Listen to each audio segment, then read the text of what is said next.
What's going on, everybody? Welcome to Screen Time Continuum. I am Nick, and I am joined, as always, with Keelan. What is going on, Keelan? I am doing amazing. I don't have a ring of power at the moment, but I am definitely ready for this discussion. You're gonna have to get yourself one for sure. Indeed. Yeah, that's good, man. Happy. What day is it? Friday. It's We're not Friday. doing it on a normal day. That's why I missed the day. Hmm. Happy Free Friday. day. Yes. Happy Friday to everybody out there, too. We're glad that you're tuning in with us. Anytime you're tuning in with us, thank you very much. We appreciate it. Tonight, we're going to be talking about Amazon's The Rings of Power, episode 1 and 2, which debuted yesterday or today, depending on where you are. Yeah. And yeah, we're going to talk about the first two episodes, what we thought about it, what we're looking forward to, things we like, things we don't like. Overall impressions, and whether you should watch it or not. Probably, maybe. We'll see. Possibly. Possibly, yeah. Without much further ado, let me give you guys your fair spoiler warning that this episode is going to contain spoilers for episode 1 and 2 of The Rings of Power. If you have not seen it, go ahead and go watch it and then come back to us. You can always watch it on the replay, no problem. If you have seen it and you do or you don't mind being spoiled, you can stay tuned with us and we will be talking about everything. And so, yeah, fair warning, spoiler alert for Rings of Power episode 1 and 2. Turn back now if you haven't seen it. But Keelan, just to set you up for your first impressions, you have always been quite vocal about the fact that you're not a very big Lord of the Rings person. So perhaps you can introduce us to your introduction to the Lord of the Rings and what you thought of the first two episodes. Definitely.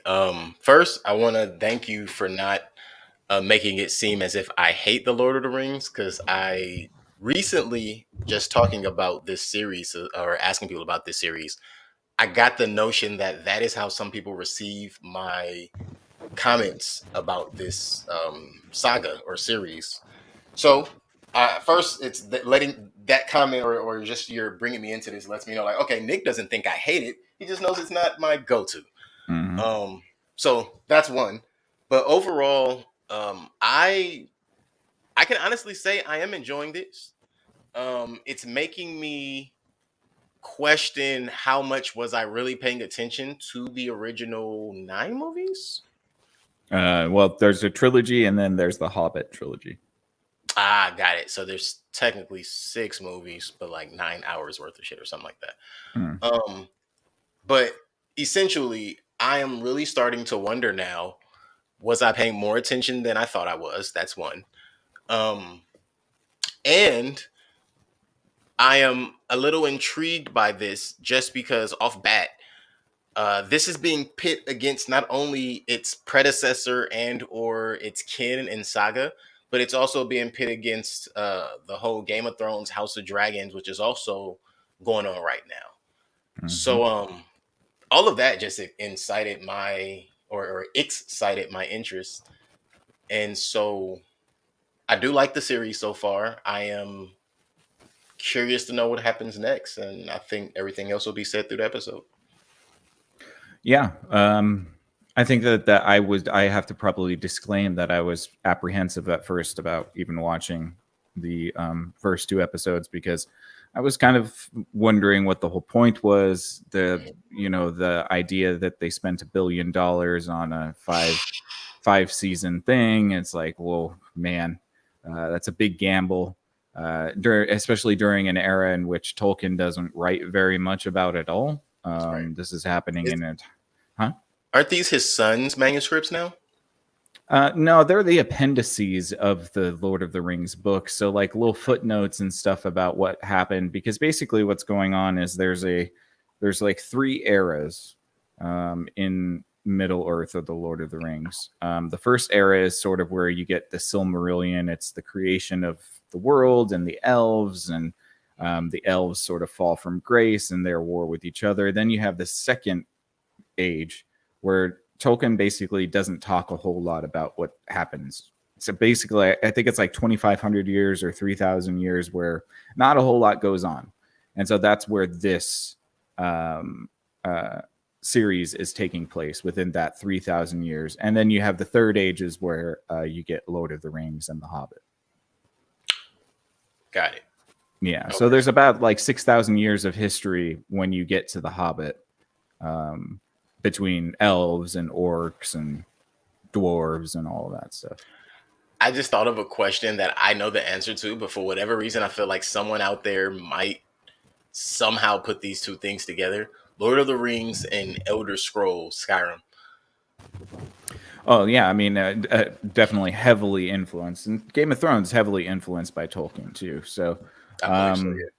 so I was definitely apprehensive about the show, and while I think there's some clunky elements to it, I was pretty impressed, to be honest. I thought it was decent. Did I roll my eyes about a couple things? Yeah.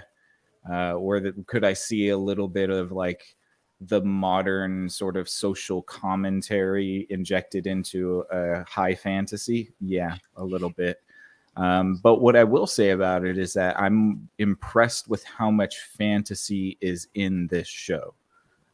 Whereas if you kind of juxtapose it against Game of Thrones, a much more grounded show, it's giving you kind of like the base level of fantasy. Like you get dragons, but not a whole lot of dragons. This show is really just throwing you deep into the fantasy elements, and I think that I like that overall. Being able to see certain things in visualization is kind of cool too. The battle they have in the prelude between the elves and the orcs and all of that stuff was kind of cool. Even the introductory scene, to be honest, the introductory scene is like a deep sort of reference to the Silmarillion, which is the creation myth of Middle Earth. And Tolkien said that everything was created from sound. So in the intro scene, you see cymatics, which is sand being moved by sound, which illustrates the way Tolkien sort of conceptualized his universe.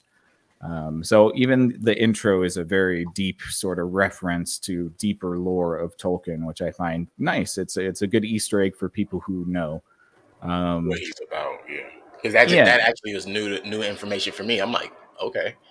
Yeah, so there were lots of things I was very surprised about. I think that what it does well is that it's paced better than I think Game of Thrones is right now. And sorry, I'm gonna have to make those comparisons, but they're running in parallel to each other. Oh right yeah, now. for sure. That's what I expect us to do, honestly. Yeah, they're clearly competing with each other. So if I'm gonna judge the first two episodes of this versus the first two episodes of Game of Thrones, it's such a hot take, but I actually kind of prefer this a little bit. And that's a hot take because a lot of people are trying to trash this show right now because of X, Y, and Z. But I don't know if I can, to be honest. I think it's delivering more fantasy than Game of Thrones is. Yeah. Seeing as how I approach House of Dragons as if I hadn't watched Game of Thrones, and because I was so late to Game of Thrones, simultaneously being aware of Lord of the Rings, but not really diving in, being a part of both of the, I guess we would call these the prequel, but after series, that's whatever, however you want to label them. But being a part of watching both of these series, I can agree. If I were to know nothing about either, for sure going with this over House of Dragons to begin with. But if I were to be more adept, I would have the same reaction that you're still having, which is I would probably prefer this, and largely because of the point you made a moment ago about the fantasy. Let's be real. We all know, we've all read plenty about what medieval times and all of that was about. And as interesting as that makes Game of Thrones, I mean, you got dragons. Where's the excess of magic? Where is the where are your healers? At least where are your healers? You have dragons, dude. At least have us some magical healers. The most we got out of Game of Thrones, and I mean the series, not even House of Dragons, was dragons and the Man of Many Faces. Yeah, or like the three-eyed raven. I don't count the three-eyed raven. Okay, I don't count the three-eyed raven, the wargs, anything that was considered, and I'll say it this way: either you could say Aboriginal and or I'm not gonna say Neanderthal, I'll say native. Mm-hmm. Um, and they didn't really give it a native feel. That's why I kind of don't want to use that word. But anything that seemed natural to its state, I'm not counting those. Okay, gotcha. You know? But I do understand Yeah. what you're saying. There were some elements in there, but the major like overshadowing magic, like come on, bro, we done seen a couple of things. Yeah, we're watching pointy eared people walk around. How about that? Yeah, Game of Thrones is definitely sort of a tease about the fantasy elements that it has in it. They are there, but they are very understated and sort of subdued. And so that's why I'm kind of pleasantly surprised about the Lord of the Rings series is that it's unabashedly fantasy and it's making no qualms about being fantasy. Now, there's a lot of people who are taking umbrage with the concept that there's even being a story told in this time area. Certain changes to characters and such. But I really kind of view this as a just sort of like something playing in Tolkien's world. It's playing, and it's even playing in a time period in which it's like historically insignificant. I don't think you should care all that much about what happens if Tolkien didn't care that much about what happened. I mean, he just said that it wasn't that interesting. So, I mean, yes, you're creating something out of nothing, but I think it's okay. It doesn't bother me as much as I think a lot of people are being bothered by it for some reason. I don't know. Yeah, everybody has an opinion, and we live in an age where, as we're currently doing, they're able to share them. I think that's really just. It's funny because I've seen a lot of, as we're just talking right now about other reactions that we've seen and heard. I can go down a list of shows that people disliked or said were terrible or reviews dragged, critics dragged, and I know for a fact you and I both think they were decent, if not excellent films Yeah, or stuff. So absolutely. some people just aren't going to be like, what do we say this all the time. Sometimes we're in that boat. Everybody won't be happy. Mm-hmm. But I will. Yeah, go ahead. Sorry. Oh, no, I was just going to say, I do believe even the people who are severely disappointed right now, it's mostly something that's happened to me before is when you wait for something for so long, I could care less what you give me. Once I've gotten fed up of waiting, it's not good enough. Well, I think it's a lot of people just don't want anybody touching Tolkien's work, which is fair. But the problem is that his estate let the property go. So, and they've sold it to Amazon. I mean, what do you want? Like, Right. They should have said no if I mean, you know what I mean? So it's like, I don't know. Yeah. Like yeah, right. For me, anybody who has those feelings, even outside of the business aspect of it, that part to me is always easy to explain, but most people don't care. I would explain it like this. We all like Shakespeare. We all love the story of Romeo and Juliet. Did you ever see Shakespeare in Love? Mm-hmm. The one with DiCaprio? Right. Yeah. Yeah. That's all. That's the whole story. Okay, gotcha. What I will say is that the CGI is really good. I thought that I was worried that the CGI might be bad, but I think it was really decent. It's much better than, again, doing the Game of Thrones thing. I think the CGI is better than Game of Thrones, for sure. Particularly in Khazad Dûm, the Dwarven Temple or the Dwarven Underground. That looked amazing. That looked really good. It looked real. How about that? Yeah. And that's what when you said that, just talking about the CGI, I immediately thought of the dragon. Mm-hmm. And then I thought about I didn't think of the Dwarven Temple first. I thought of actually that scene with the stranger who I know some people want to call them Sauron, but I don't think that's Sauron, but that's another conversation. That moment with the fire worm. And not even the worm, just the fire, that whole scene, right? Then when he falls to the ground. And Nori comes in and it's not hot and he absorbs it all. Then he falls back asleep and it all spreads back out. That was much more impressive than the pyre burning of the wife and child in episode 1. Yeah, no, that is very true. Actually, you're right. That was a subtle CGI thing that looked very good. And if CGI is good, you don't even notice it. Which is which is absolutely right. So people think that it's Sauron, the stranger.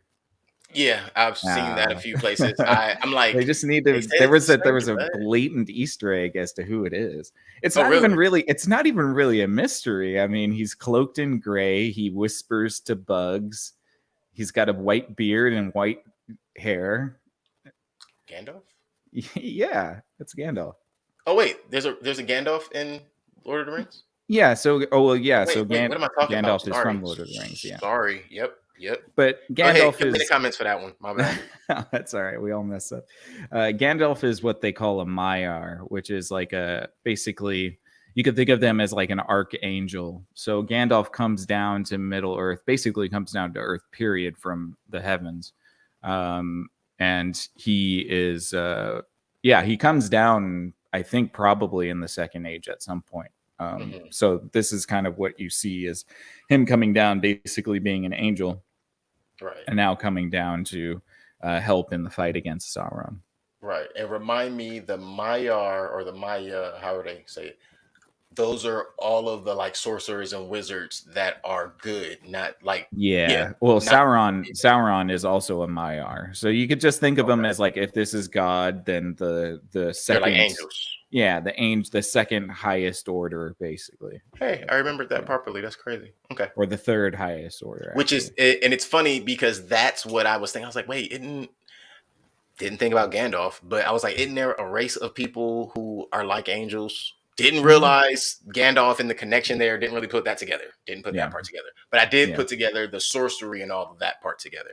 And I was confused. That's why I was confused when I'm seeing some of the boards and it's like, oh, that's Sauron. And I'm like, bruh, I'm not that deep. And I know that's.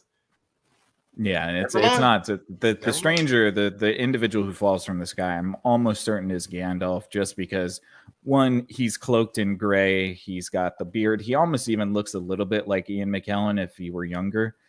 I think they did that on purpose.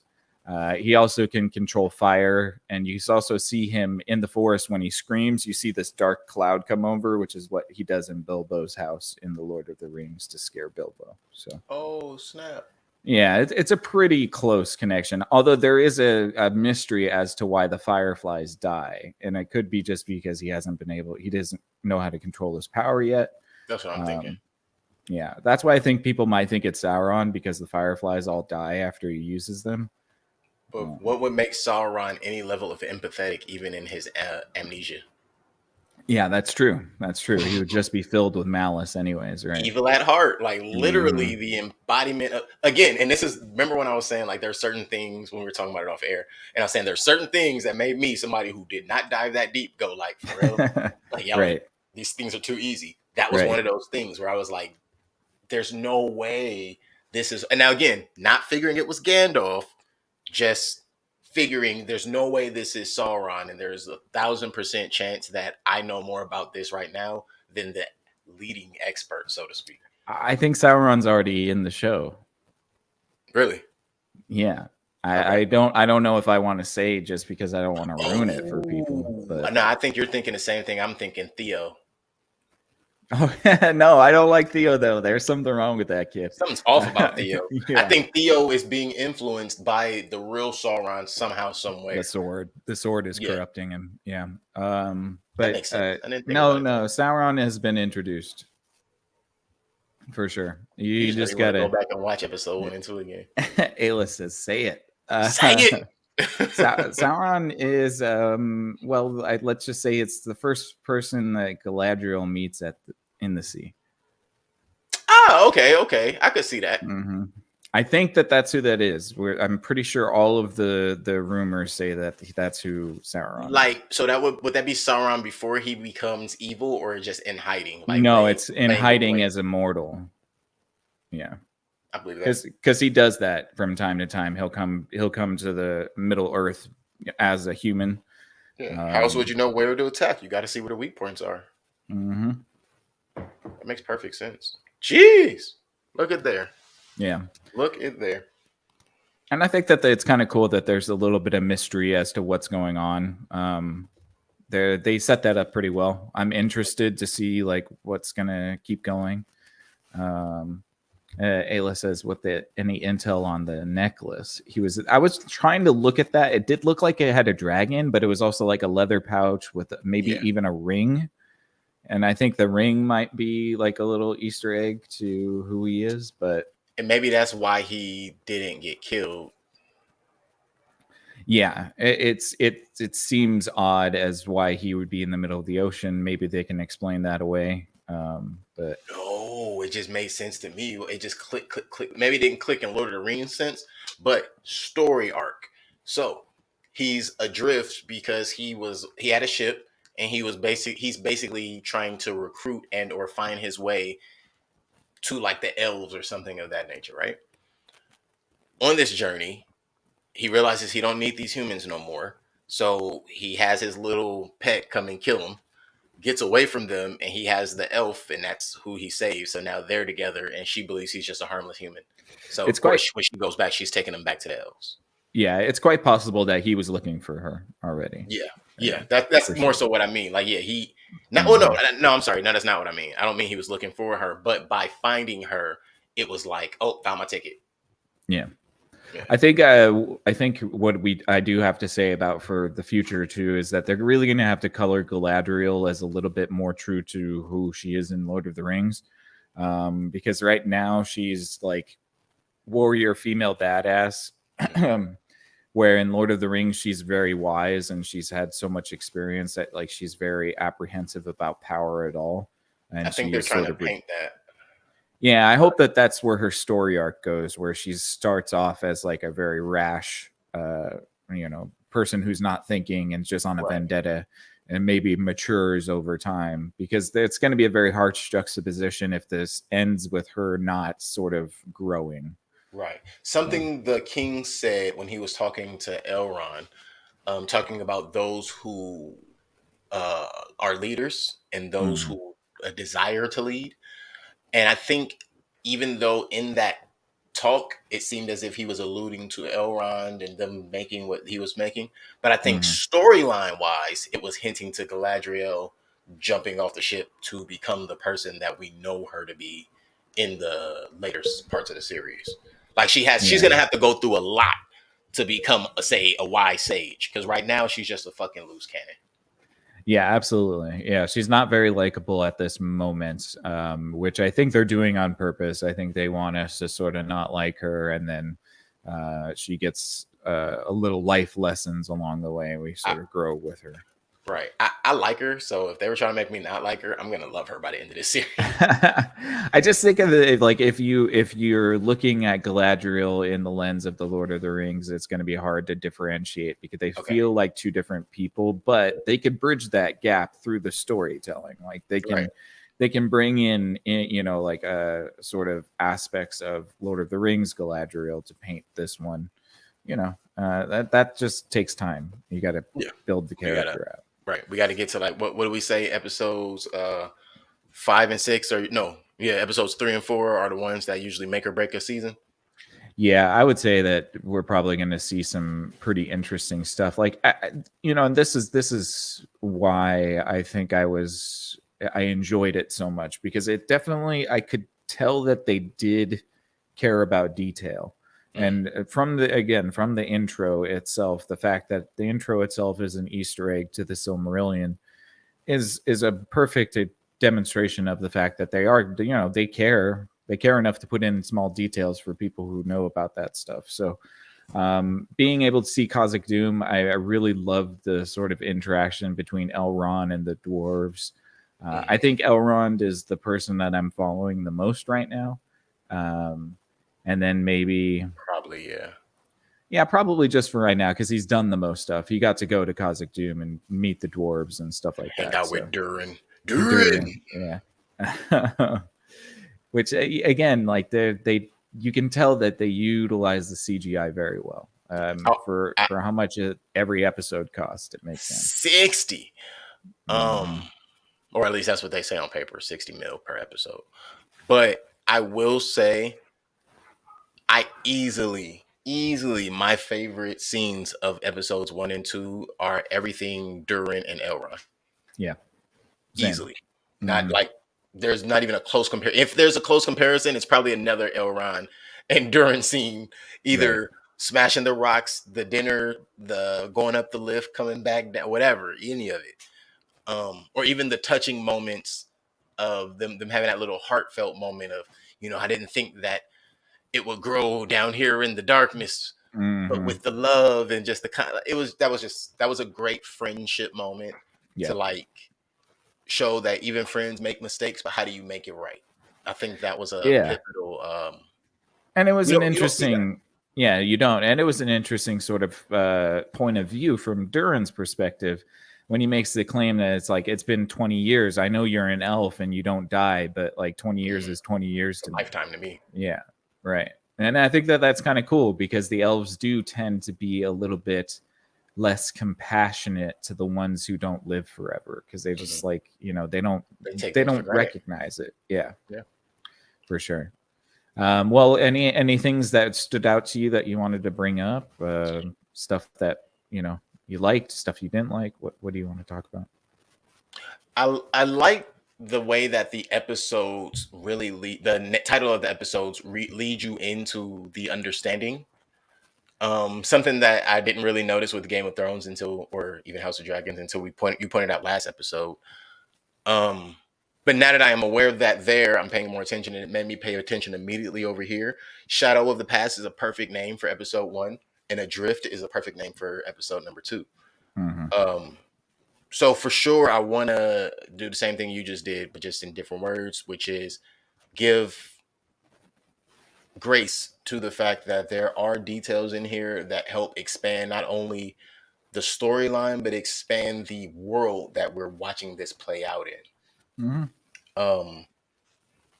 And it's well executed. The pacing, to be honest, man, like I like that they're doing. They took Game of Thrones as model of going from different character perspectives and just focusing on one character. Then you jump for like 7 minutes. You're focused on one. Then you jump for 7 minutes and you jump.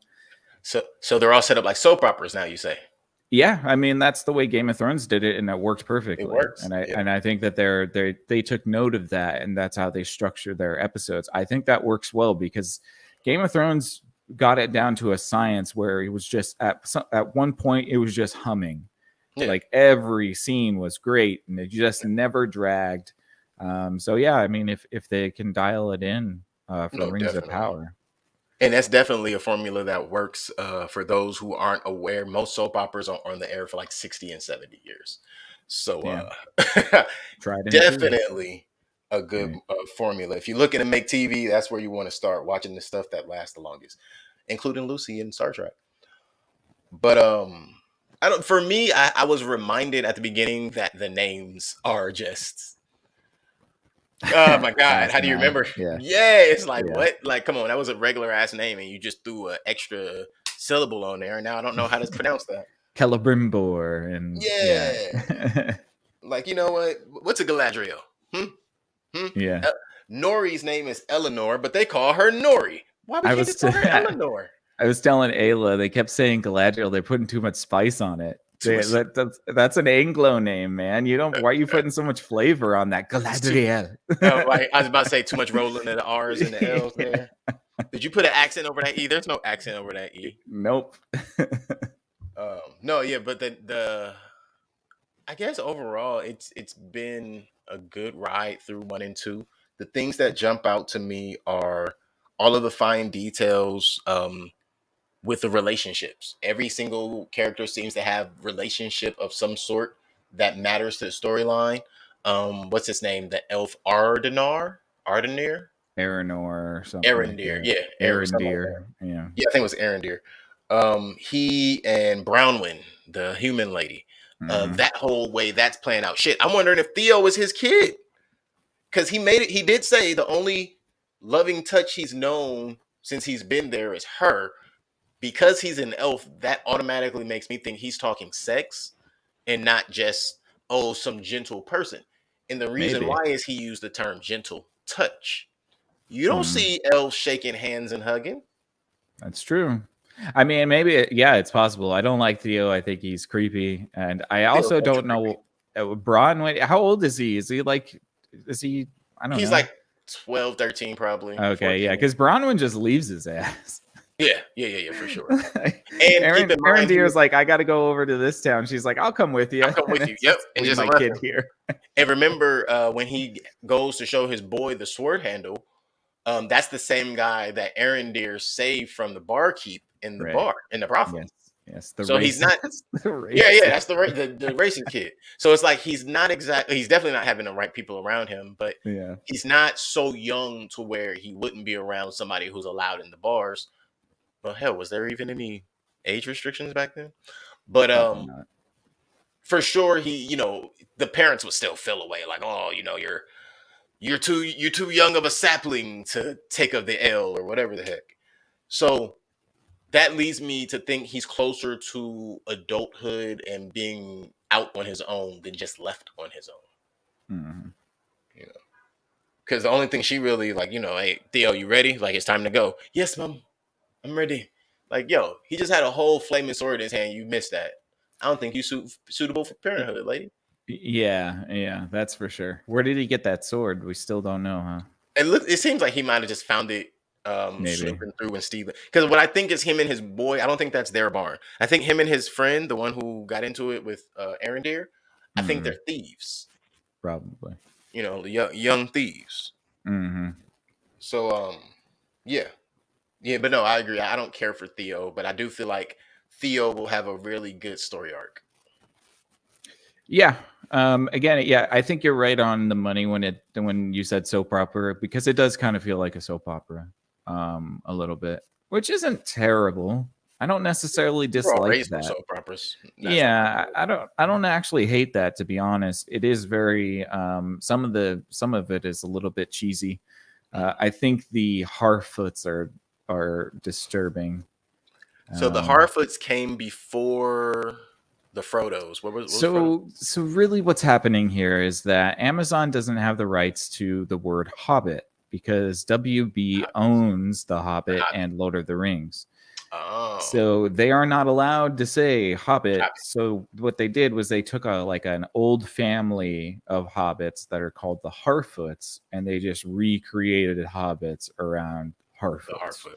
It's funny because I thought they weren't allowed to use the name Lord of the Rings either. That's why I think they have it. The Lord of the Rings, the Rings of Power. Yeah, because that'll differentiate. It does change the name technically. Yeah. Arbitration. Changes it. Yeah, exactly. But yeah, so I like the Harfoots are just gross. Do none of them live? Do they not live near a stream? None of them live near a stream, huh? No, they only have food, dirt, and predators. They might as well be eating mud pies. I mean, seriously. They probably do. They probably do. It seems like they're so small. It doesn't seem like they need much nutrition. Like 1 or 2 berries seem like an entire day's worth of meal. Maybe. So I don't. It's interesting. I'm a little interested. I will say there is an agenda with their diet, because if they are anything like hobbits enjoy a good salted meat, a nice salted pork, some ham, But these hobbits, they only eat snails and berries. Yeah. Oh yeah, snails wouldn't be herbivore, but yeah, snails. You'll eat the bugs. Even in the Lord of the Rings, you'll eat the bugs. I ain't eat no bugs in Lord of the Rings. Listen here. I just think it's funny because, like, if the hobbits are notorious for their love of food, and you just have these people eating snails, it's like maybe that's. Oh wow! I just realized maybe that's how they're gonna twist it, because the ancestors only had these things. Now the hobbit must take of the venison, and no, the hobbits are gluttonous because they take so much meat, and meat obviously affects. Yeah, no, it affects the climate. It's bad for the environment. You gotta. Shoot, I did not know we were going there. I thought we were going to talk about how meat affected the body at least, but no. Be like the Harfoots. They're one with the earth. They don't have any permanent residences. They eat bugs. I don't like the messaging. That's all I'm saying. I get it. That's just that was a whole new avenue for me. I didn't know we were turning down that block, and I know, right? That's not a street. That's an alleyway. Can we? It's a dark alleyway. Be careful. Dark alleyway. Jeez. But no, I Yeah. see it. When you say that, I definitely see it, and I didn't think about it that way. Um, I do want to touch on Galadriel's stubbornness. Hmm. I'm really confused at two things. One, her and Elrond's relationship, her and the king's relationship, and how is it that the only person that seems to understand her is Elrond, but he's the only person that won't stand by her side? It's a good question because there's like the Galadriel technically. I mean, so I don't really know because technically all the elves that exist should have all been the first sort of elves that were created in Valinor in the Undying Lands. But they did kind of make a distinction about Galadriel being like around longer, having more experience than some of the elves. So I don't know what that's about. Maybe it's that she was, I don't know. Yeah, I don't know. So she definitely has. She's been around since the beginning, Yeah, and so there's has definitely a Elrond. ranking. Yeah, but there's And clearly a ranking. I forget the family lineage, but they are related in some way. Oh, okay. So Okay. they might be like cousins or something like that. See, Um, I was gonna say that. So there's probably no sexual tension there, and then you said they might be cousins, and I was like, "Don't you Oh do it? no, not in that way. No, Don't you do it, they won't be Amazon?" doing that. No, because there was like there were three main families of elves, or like three main lineages, and I think Elrond is from one, and then Galadriel's from another. But there Mhm. was intermarrying and all that stuff. Happens. So Yeah, yeah. that's that's how the high class keep their bloodlines pure, Hmm. according to the theories. Well, they wouldn't even. I don't even like. They don't have kids. It's weird. The elves don't have kids, right? I Elves don't thought I have was tripping. kids. Yeah. So what did they just? Never mind. I I'm don't confused. know. I don't know what happens. Um, the door to Valinor. I thought that was really cool.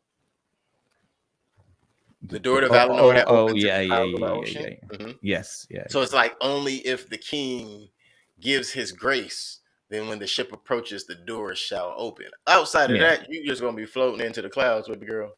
yeah, that's some Arabian Nights stuff, right? Mhm. Alibaba, Open Right. Sesame. Oh, oh, Yeah, right. Open Sesame. Which who destroyed that for us? For all of our lifetime, it was Open Sesame. Then the internet came around. I know, right? It's because Bugs Bunny used to say Open Sesame, Hmm. and Yeah, we just, Bugs Bunny's right. So, exactly. I was gonna yeah, say, and I'm rolling with Bugs that's right. Bunny, Yeah, no, I Bugs did like Bunny, that. Bad Bunny, all of them. I did like that, and I like the original scene of Valinor where you see before Melkor turns it dark, No. Mhm. and kills the trees. So that's actually a part of the Silmarillion. That's a part of the original story. Is that Okay. God created this world that was undying. It was like heaven for the elves, but Melkor, which is described as this discordant energy. That's why in the beginning you see this like discordant music play, and then all of a sudden all the patterns get broken up and stuff. Hmm. That's supposed to represent Melkor because Melkor is this idea of disharmony.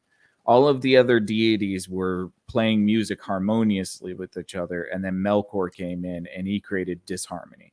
Hmm. Um, and so he is sort of the embodiment of that disharmony. So when he decided to, when he actually got enough power, he destroyed the two trees of Valinor, which were the light sources for the elves. There else. All right. Yeah. But that didn't extinguish their lights. No, they're actually born in the starlight. There was no sun when they were born. Oh, Yeah, they were created. So the trees were created, and then the trees were destroyed. So they created the sun and the moon. huh. Hmm. Whoa. Okay. And Yeah, so the elves it's a created the pretty sun and the rich. moon. No, I mean the god Iluvatar is the god. Oh, okay. Yeah, Alu. yeah. I mean, it's a great mythology, to be honest. Silmarillion is very good up until about the halfway point, and then it becomes almost unreadable. Damn. Just because it gets so, like you were saying, with all the names, it gets so Mhm. complicated with like Durandor, son of Galadriel, heir to the blah blah blah, who resides in this land southeast of the Misty Mountains. In the I'm like, How can you Who? even? Yeah, how can you keep track of that? Right, listen. Either he sells the shoes I'm looking for, the food I'm looking for, or he got DVDs with no. Mm-hmm. No, yeah, not. And I think that's again something that I did notice. I did feel like they were not giving the entire backstory. Like they were expecting you to either know or not know, Mm-hmm. or just do like I'm doing and piece it together. Yeah. Um, I like that template sometimes when they kind of just drop us into a world. Of course, in this situation, like we said, there is a before and an after already. So this is kind of the middle. Mm-hmm. So there's not it's not really per se just dropping you in, but they didn't take that time to give you this long drawn out explanation. The only explanation you got was why Galadriel has a hair up her ass for finding Sauron, Mm-hmm.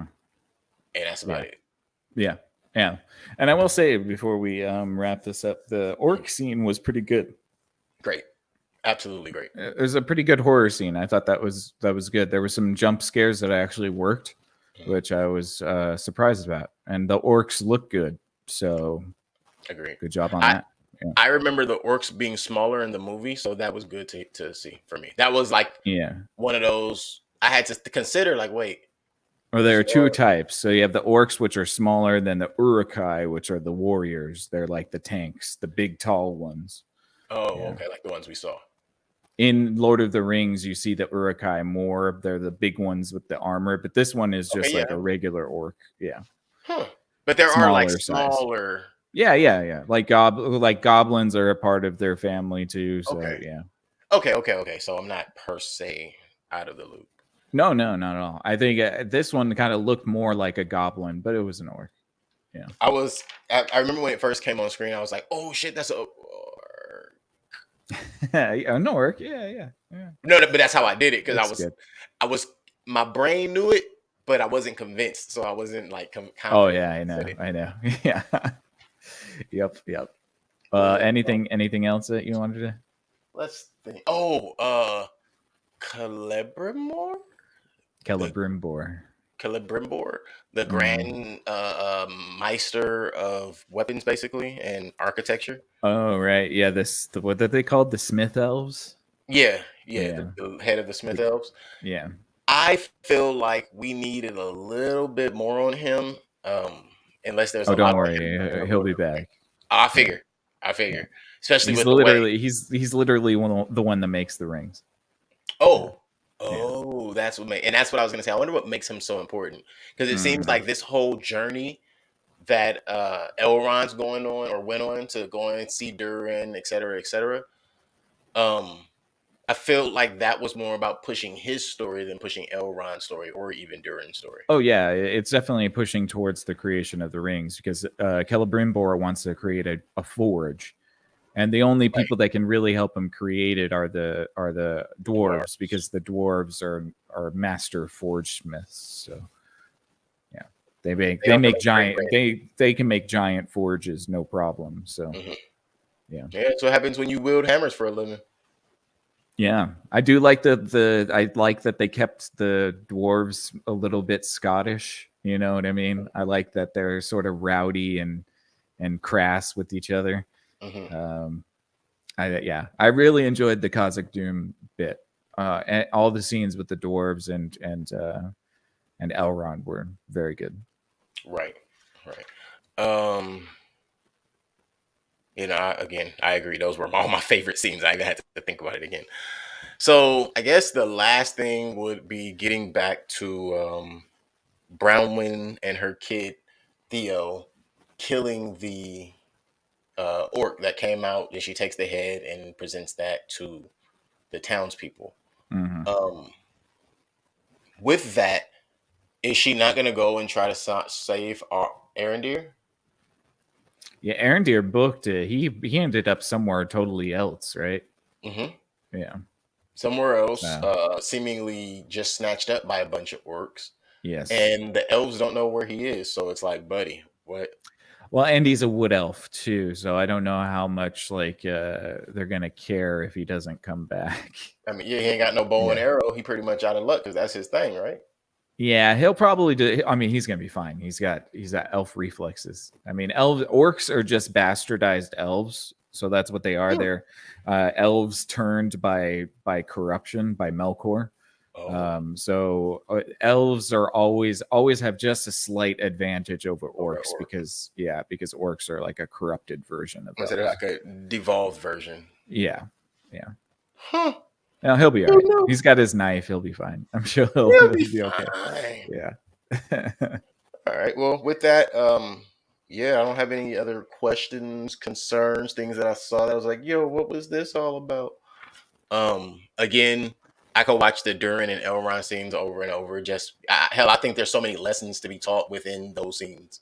hmm Um, Yeah, it's a good friendship. It was sincere. I believed it for sure. right, and you again, a few moments or a few things in this particular 2 episodes alone. I can't even say in the series because it's only 2 episodes so far, but a few things in these 2 episodes that you don't see in TV often, and we got them in the first 2 hours of this season. So Yeah. It's a good start, man. We'll see where it goes. But yeah, I'm definitely hopeful to see what happens next. Certainly. yes, I am. Same. All right. Sweet. All right. Well, let's wrap this up then, man. All good. Good to go. Good to go. All right, guys. Thank you so much for listening. We really appreciate it. Hope that you enjoyed this episode. What do you guys think of the Rings of Power? Are we off base here? Are we just fanboys? Are we just simping for Amazon? Let us know in the comments. I feel like we have a hot take here, but that's okay because I think we might be vindicated in the end. Thank you guys so much for listening. We really appreciate it. Please be sure to check out our podcast channel at Think Ring Talks. We will be under new branding soon enough, but go to Facebook at Think Ring Talks where you can catch all of our podcasts under one net. And you can catch Keelan on If Numbers Could Talk Tuesday nights at 8 p.m. We have this Screen Time Continuum Wednesday and Sundays at 8:30 p.m.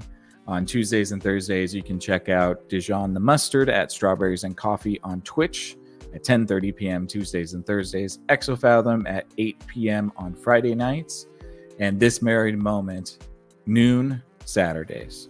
Go check that out on Facebook, on YouTube, and on Spotify. Please do give us a thumbs up and a subscription. It would really help us out. Thank you guys so much for tuning in tonight. Have a great evening. Have a great weekend. Have a great period. Just have a great one. Indeed. Yep. For Screen Time Continuum, I am Nick. And I am Keelan. Good night. Thanks a lot, guys. I don't think I'm going to say anything after the good night. Oh, wait.